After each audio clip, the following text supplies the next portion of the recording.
Hello, everybody, and welcome to Weird World. I'm your host, Jeff, and I got an interesting one for you. How about getting married and not living together for 21 years? Seem interesting?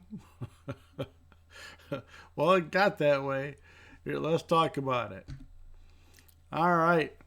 We have here in Savette. I moved in with my husband after 21 years, and it ruined our marriage. Uh, Talking about a little, difference in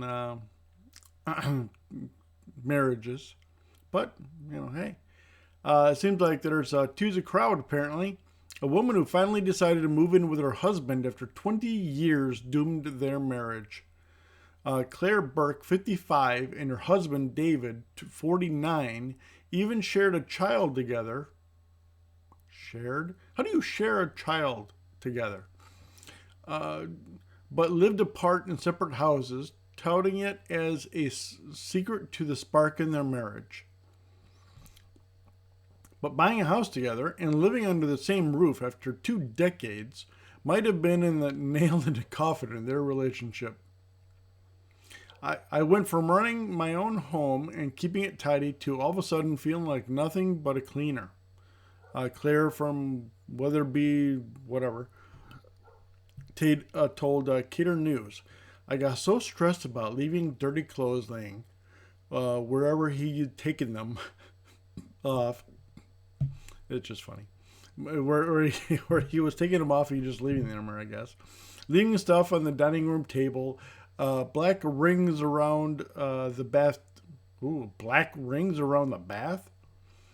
Boy, he gets dirty. Toothpaste in the sink. Yeah, my son does that a lot.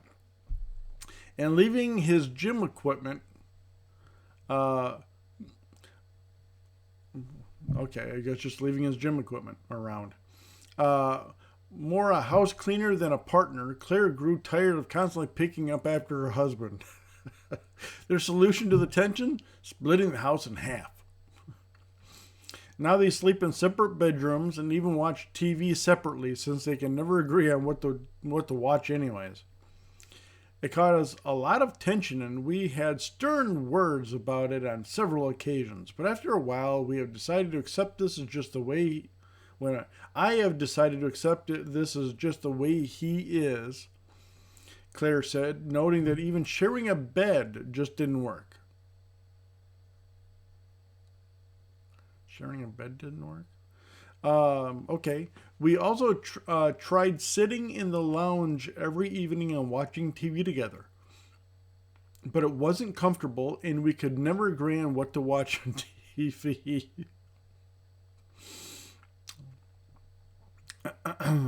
What did you guys do the last 20 years for. Well, okay, whatever. Claire, an avid rom com and soap opera lover, said that disagreements created a rift in her Marvel obsessed hubby. Oh, okay, okay. Okay, so he was a superheroes fan.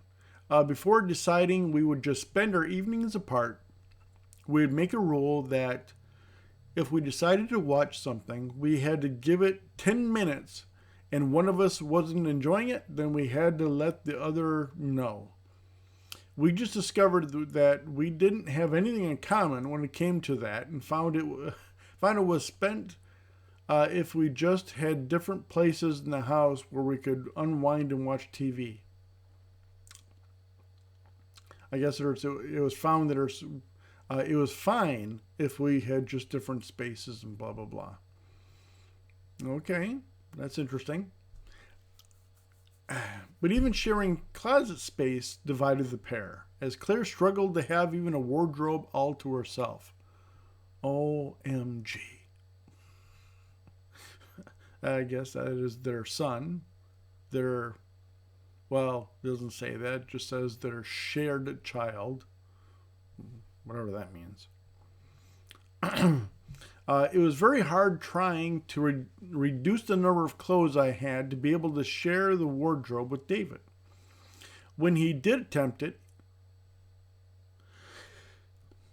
He probably only had about 1/8 of the space.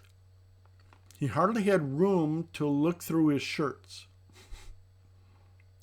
I know what it's like. Pretty much as if every guy knows what that's like.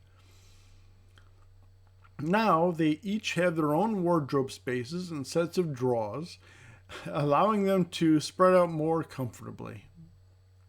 Yeah, because you have separate bedrooms, so then you have separate closets. Duh. And I know. While David isn't bothered about what his space looks like, Claire makes a habit of tidying up, even going into her husband's room to make his bed and fluff his pillows, before describing his old way of living as a proper bachelor pad. We have found a way of making living together as a family work for us, she says, of our unconventional living arrangements, which include their 13-year-old son, Jay. Finding a way to make the marriage work, which requires some non-traditional means of living, has allowed the couple to stay together and keep their family time. It's like we have the best of both worlds now, she added. We can have all the family time we like, especially at dinner times. So they eat dinner and then they just leave, as we sit down and enjoy a meal together. That's pretty much about it.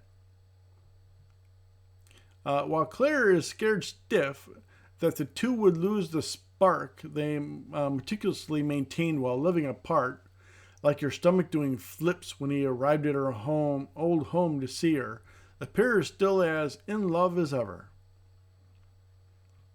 Okay.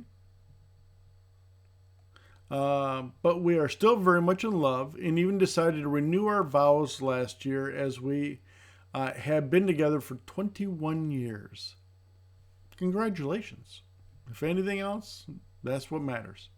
You guys made it. You guys are happy with your arrangement. Who cares what anyone else thinks?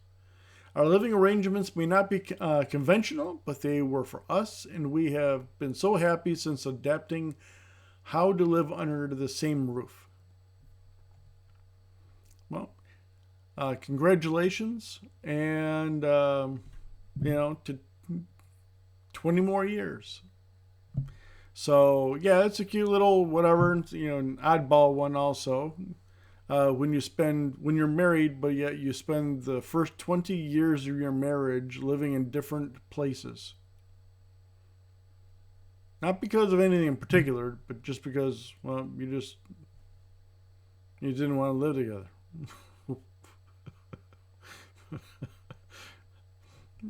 Okie dokie. But hey, to each their own. That's fine by me. But yeah, so here we go with this one. I hope you guys enjoyed it. And, you guys, you don't always have to live together to be able to be married and, I guess, have a loving relationship. All right, everybody. You guys have a great one. Like and share, and I'll see you guys in the next one. Bye-bye.